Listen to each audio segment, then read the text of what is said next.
Street Fighter 2 was a massive hit when it first appeared in the arcade, there's no denying it. If its huge sprites, colourful backgrounds and characters that stood out didn't catch your eye, then the sound from the other end of the arcade would. And with its growing popularity, players of the game desperately needed this for their home computer. But were you the lucky one that had the right system for the job, or did you end up with a piss poor excuse of a port? First up is the Amiga. It starts off promising with the original intro and sounds alright too. With all 8 characters to choose from, it's off to a great start. That's until I couldn't get the rest of it to load. From what I've seen of it, it does look good, but I'm sure the gameplay will suffer in some way, just like the Atari ST version. The Atari ST version starts out much like the Amiga version, but unfortunately the music isn't as good. Again, all 8 characters are available to play, however the colour palette suffers here as browns and yellows seem to be the most used colour, but it still looks okay, but the gameplay isn't very good. Trying to execute a sonic boom proved extremely difficult, and I ended up fighting the controls more than my opponent. Frame rate is a bit slow, making it very jerky, but the music is alright and the vocal samples are good, although some are missing, like Round 1 and You Win, etc.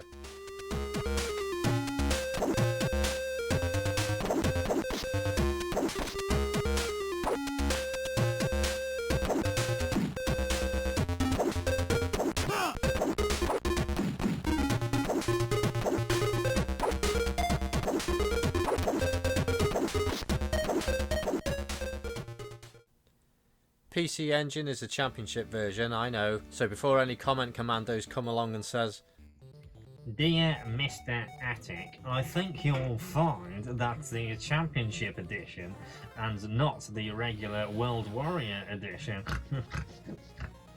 I've got some advice for you. Go finger fuck your sister's foo-foo! This has all 8 characters plus the bosses to choose from, and it looks great. The music is good and the sound effects are all there and don't sound distorted. Controls seem fine, except you need to press a button to switch between punch and kick.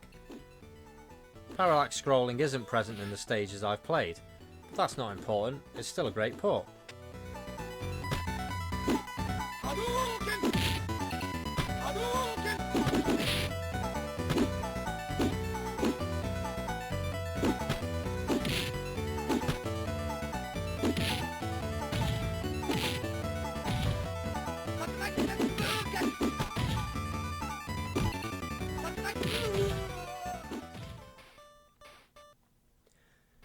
Tectoy released a port for the Master System, and it looks amazing. For the Master System. 3 characters are missing, which are Zangief, Dalsim and E Honda, but M. Bison, Sagat and Balrog have taken their place. The music is typical Master System tinny sounds, but it sounds like the original themes.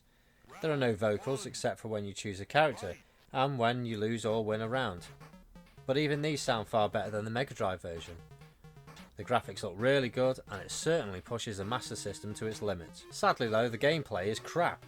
It's just a button mash of a fight, like the Atari ST version. I couldn't get a special move to work, and this got way too frustrating, which ultimately put me off playing.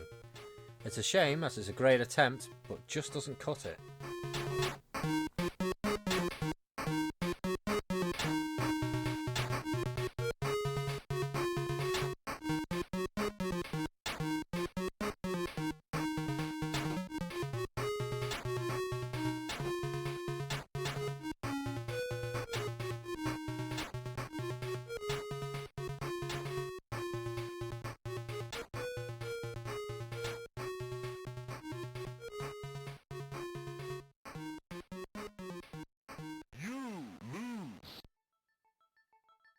The Super Nintendo was almost certainly most popular of the bunch, and you can see why. Graphics look amazing, with nice colour palette and detailed sprites. The music sounds fantastic, and so do the sound effects. Punch and kick have a proper thud to them, and the vocals are here too. There isn't much missing from this port. The sounds and graphics differ slightly, but it's damn close to the arcade.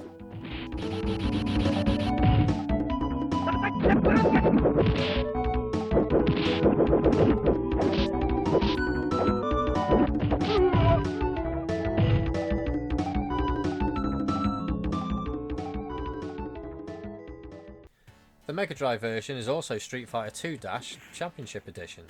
but again it's basically the same game. The colours suffer more than the SNES version, but it still looks nice. If you have the 3-button pad, you'll need to press start to switch between punch and kick, which isn't very good when you've got someone trying to knock the shit out of you. Sadly, they didn't get the vocal samples to be like the arcade. They're okay, but very grainy. Parallax scrolling is present and overall still looks good, but it could have done better, as custom patches have proved that the Mega Drive was capable of much more.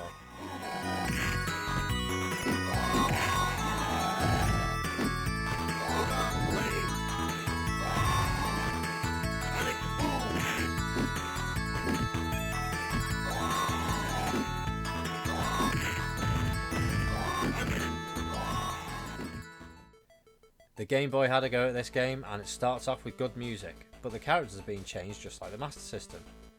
You have 2 characters missing, which are E-Honda and Dalsim. Bison, Sagat and Balrog also make the roster. Backgrounds resemble the original, and the sprites look very good for the system. Music is really good, which isn't a surprise as the Game Boy does have awesome music in some games. There's no vocals, which is to be expected, but it plays absolutely fine. It's slightly jerky, but it's a Game Boy game, and it's a perfectly acceptable game.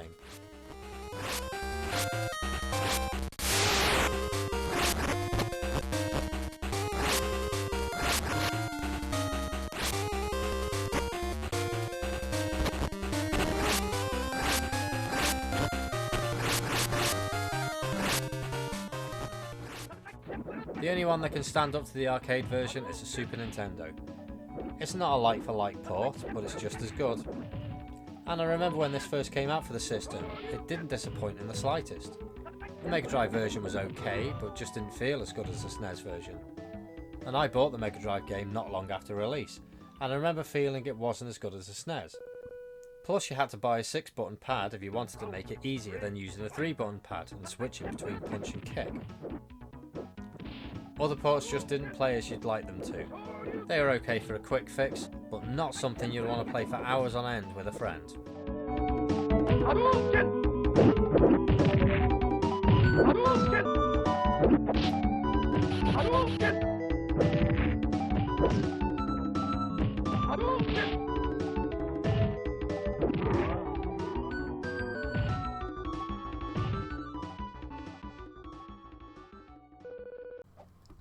Thanks for watching. If for some strange reason you like my videos, please consider subscribing so I don't feel so unpopular. Do you know what I mean?